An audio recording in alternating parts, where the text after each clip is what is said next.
it's just Kristen here at Girl Defined today, and in this vlog, I'm gonna be personally sharing with you 6 things every Christian girl needs to know before getting married. So I've been married to my husband, Zach, now for almost 6 years, which is crazy, like time has flown. But now that I've been married for 6 years, which still isn't a super long time for some people, I have learned so much since those early days of marriage. And I can even remember back before I got married, the hilarious thing is that I thought I knew so much back then. Like I remember the wedding day approaching thinking like, man, this wife thing, like I've got it down. I've read all the books, all the Christian resources, like I'm gonna nail it.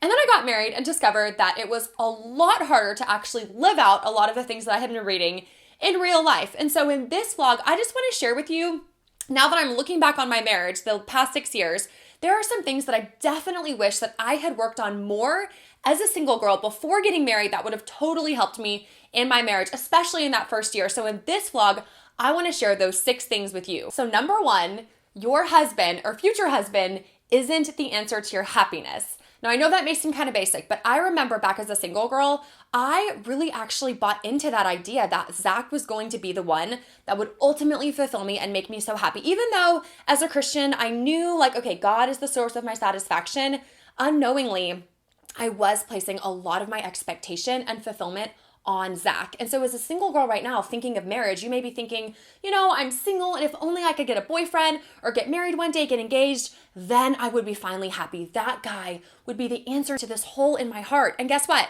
I remember feeling that at times too. But the truth is, now that I've been married for the past 6 years, husbands, boyfriends, they do not bring you that ultimate happiness, that ultimate satisfaction that you long for. So if you're getting married thinking that your husband is going to be the source of your happiness, then you're buying into a lie that's only going to lead you down a road of despair, discouragement, and unfulfilled longings, because God is truly the only one that can fulfill us and bring us that inner joy that we desire. And that takes us right into number 2, which is this: God is truly your only source of lasting fulfillment. Now, I had to learn this the hard way, unfortunately. So early in my first year of marriage, like I said, I was looking to Zach to be my happiness maker, to complete me, whatever. And so in those moments, I would take my eyes off of God and instead place them on Zach. And that never led anywhere good. It just led to discouragement and I felt more unfulfilled than before. It's in those moments when in my life, and especially in the past 6 years of marriage, that I've seen more clearly than ever that God is truly the only source of fulfillment for me, the ultimate source of satisfaction. Getting married is wonderful and there's so many joys and blessings in that, but my husband cannot fulfill me the way that God can. And so when I look to God and I work on a daily relationship with Him through reading His Word, through prayer, when I'm walking in a faithful relationship with God, guess what? I feel so fulfilled and so content more than ever before. And God, He's our creator. He's designed to give us something that earthly husbands, boyfriends, they can't give us. God is the only one who can truly fulfill us. So right now as a single girl, I challenge you, even before you're married, to start working on developing a strong, deep, constant, consistent relationship with God that you can take into your marriage, because that is going to be the thing that ultimately brings you fulfillment. And number 3, you won't magically mature once you're married. So before I was married, I kind of had this idea that once you get married, you suddenly become mature. Now you're basically grown up and you're a missus and all of these things that I just thought somehow I was going to be like a different person after marriage. And I imagined that person being really mature, wise, godly, like all these things. And then I got married and woke up the next day, and guess what? I was the exact same person. I was the same girl who had all the same struggles, the same impatient issues, the same selfishness issues.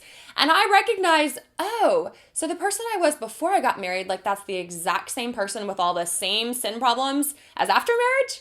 So if you are buying into that same lie as me, that, one day when you get married, then you'll suddenly magically mature and become this godly woman, it doesn't happen. So the things that you're struggling with right now, maybe in your family, with your friends, impatience, ingratitude, selfishness, whatever it is, those are the exact same things that you're going to struggle with after marriage, unless you work on developing those godly character now. Unless you start working on those things now, then you will take them into your marriage. So I challenge you and encourage you to look at your life, look at the areas of weakness, maybe the way you interact with your siblings, is it godly? Is it patient? Is it loving? Look at the way that you interact with friends. Are you self-focused? Are you others-focused? Whatever it is, look at your character, look at your actions, and analyze that and see, where do I need to grow? Where do I need to become more godly? Because that the woman that you are before you get married is the exact same woman that you're going to be after you get married. And number 4, being totally independent doesn't create marital unity. So just like you, I'm growing up in this culture where we're being told as women that we need to be totally independent. It's our way or the highway. We need to make a name for ourselves. We don't need anybody. We can do it all on our own. That's really the mindset of our culture that we as women are encouraged to embrace. But sadly, when you get into marriage, that kind of super extreme independent mindset doesn't really work. It doesn't create marital unity. Instead, you come into marriage, and I did this, you come into marriage with more of like a competition mindset. Like, you start to view your husband when you disagree as almost a competitor.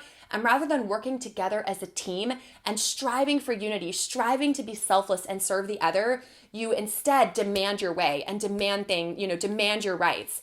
And so for me, if I could just encourage you, if there's something I wish I had worked on more before marriage, it would be to have cultivated more of a selfless, others-focused heart instead of such an independent, self-focused mindset. So I encourage you, instead of embracing what the culture says a strong woman is, instead embrace what God says a strong woman is, which is a bold and courageous woman for His truth, but also a woman who is selfless, sacrificial, and shows genuine Christ-like love. That will create so much more marital unity in your future marriage than embracing a self-focused, independent mindset. And number 5, domestic skills are extremely useful. Now, I know some of you might be thinking like, okay, what in the world, domestic skills? Like, what does that even mean?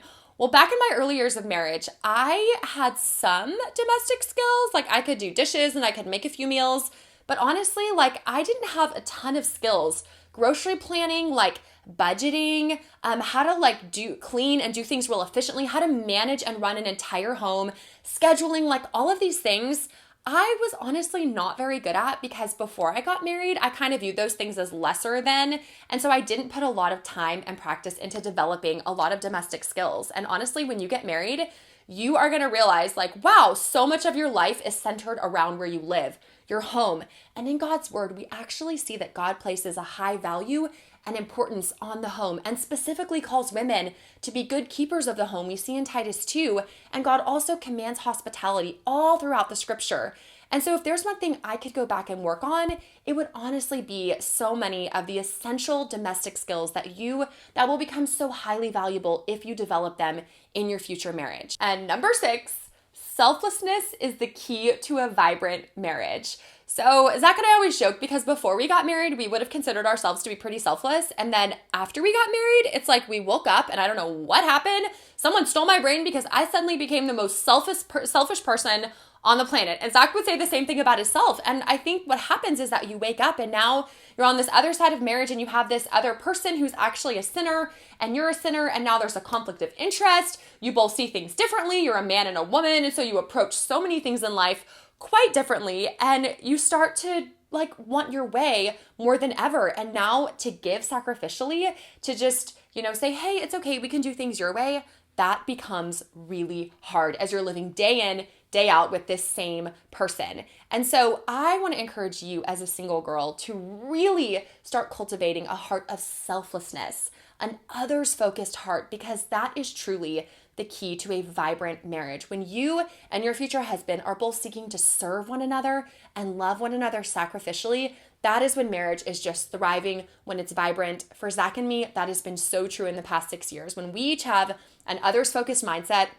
our marriage is awesome. But when we both give into our selfishness and instead look at how we can get rather than give, our marriage really suffers and we really struggle. And so I want to encourage you right now as a single girl, even if you think you're not that selfish, chances are you probably are, right? Because we're all pretty selfish. So I encourage you right now to start looking for ways in how you are being selfish, and then pray and ask God to help you instead have a selfless, others-focused heart, and start cultivating that and working on that right now in your family and with your friend groups. So there you have it, 6 things that every Christian girl needs to know before getting married. If you desire to get married one day, if you're single and you have that desire and you pray that God would provide that in your future, then I encourage you to work on these 6 things right now. If I could go back in time as a single girl, I would really invest so much more time on working on those 6 things that I just shared with you. And so I encourage you now, before you're married, to take the time and effort to put into cultivating those character qualities, those skills, those different things I just mentioned, because those will be a huge blessing in your future marriage and lay a strong foundation. Thanks so much for watching this video. If you liked it, give us a thumbs up. If you want to see more videos from me and Bethany, who's normally on here, you can subscribe to our channel below. We post brand new videos every Wednesday. It's a little harder than it seems doing one by yourself. My husband isn't the answer for my happiness. So, redo. About what I didn't know, I wasn't able, no, Lord willing, this is so hard. Right into, wow. Second time's the charm. And number five, that's a wrap.